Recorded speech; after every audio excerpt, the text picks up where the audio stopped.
আমরা অমুকের আদর্শের সৈনিক, আমরা অমুকের আদর্শের সৈনিক বলে যারা চিৎকার মারে, তাদের বোঝা দরকার আপনি যে নেতার পেছনে ঘোরেন সেই নেতা জীবনেও মদ খায় নাই, এ ব্যাপারে কি আপনি নিশ্চিত?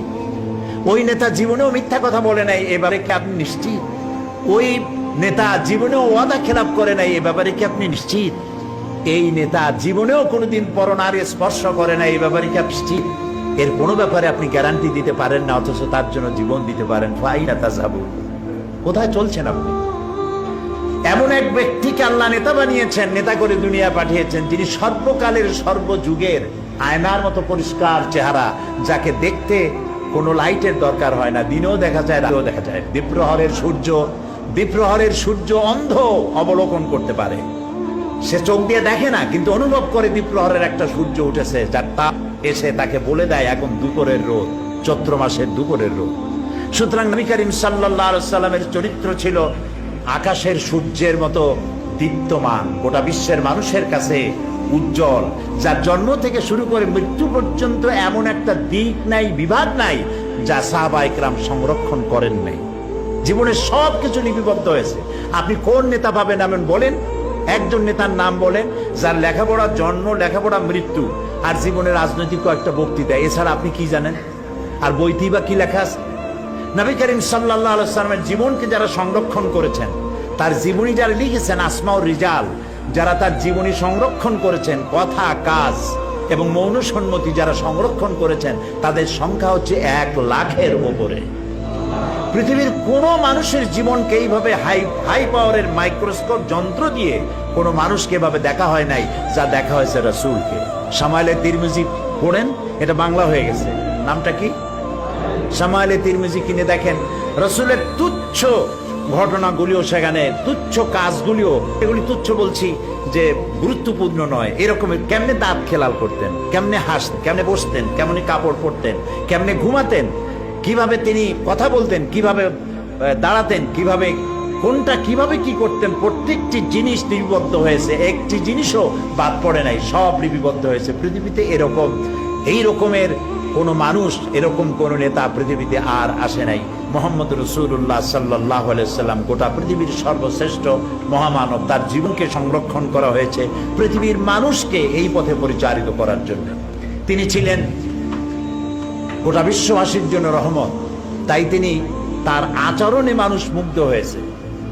তার কপালে লেখা ছিল না যে তিনি নবী, তার পিঠে লেখা ছিল না তিনি নবী, অথচ তিনি যখন তার স্ত্রীকে দাওয়াত দিয়েছিলেন, হযরতে খাদিজাতুল কুবরা রাদিয়াল্লাহু তাআলা আনহাকে যখন ইসলামের দাওয়াত দিলেন যে আমি আল্লাহর নবী, আমার উপরে ঈমান আনো, আমাকে বিশ্বাস করো, আল্লাহ এক, আল্লাহর উপরে ঈমান আনো, এই কথা যখন তিনি দাওয়াত দিয়েছিলেন, হযরত খাদিজা কি দেরি করেছিলেন? আমি মাঝে মধ্যে বলি, যে সমস্ত হুজুররা মুরিদ বানায় বেড়ান, তাদেরকে জিজ্ঞেস করা দরকার যে আপনারা তো অনেক মুরিদ বানাইছেন, আপনার বউ আপনার মুরিদ হয়েছে কিনা? কারণ স্ত্রী তার স্বামী সম্পর্কে সবটা জানে, এত বড় সাক্ষী আর কেউ নাই। কিরামান কাতিবিন ছাড়া স্ত্রীর মতো এত বড় সাক্ষী আর কেউ নেই। স্বামীর পা থেকে শুরু করে মাথা পর্যন্ত সব জানে তার স্ত্রী।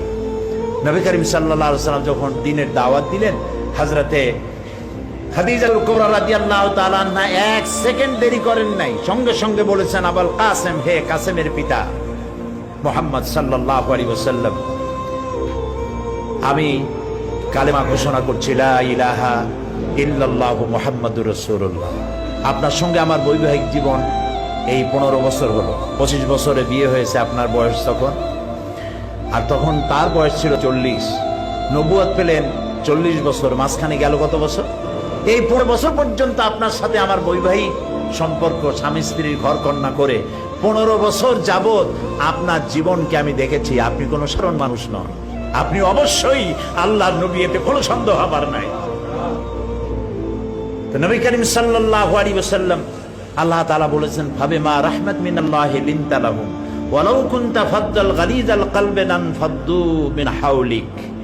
হে রাসূল, আল্লাহ আপনার প্রতি করুণা করেছেন এই যে আল্লাহ আপনার দিলটাকে নরম বানিয়ে দিয়েছেন, তাই যারাই আপনার কাছে আসে তারা আপনার সাথে সেটে যায়। যদি আপনি কঠোর মনা হতেন তাহলে যারা কাছে এসেছিল এরা সব ছিটকে পড়ত। মোহব্বত দিয়ে করেছেন। ছোট্ট ছোট্ট বাচ্চা ছেলেপেলেগুলি খেলা ছেড়ে দিয়ে রসুল যাচ্ছেন, খেলা ছেড়ে দিয়ে দৌড়ে রসুলের কাছে চলে যেত। রসুল্লাহ জিজ্ঞেস করতেন তাদেরকে, কেমন আছো, কি অবস্থায় আছো, খেলাধুলা কেমন চলছে জিজ্ঞেস করতেন। এভাবে একটা ছেলেকে তিনি বেশ ভালোবাসতেন, প্রায় তাকে ডাকতেন, দেখতেন। পরপর 3 দিন পর্যন্ত ছেলেটাকে দেখা গেল না। তখন তিনি ছেলেদের জিজ্ঞেস করছেন, ওই ছেলেটা কোথায়? তারা বলল বোধহয় অসুস্থ হবে, বাড়ি কই? বাড়ির সন্ধান তারা দিল। রসুল্লাহ জানতে পারলেন সেটা ইহুদির ছেলে।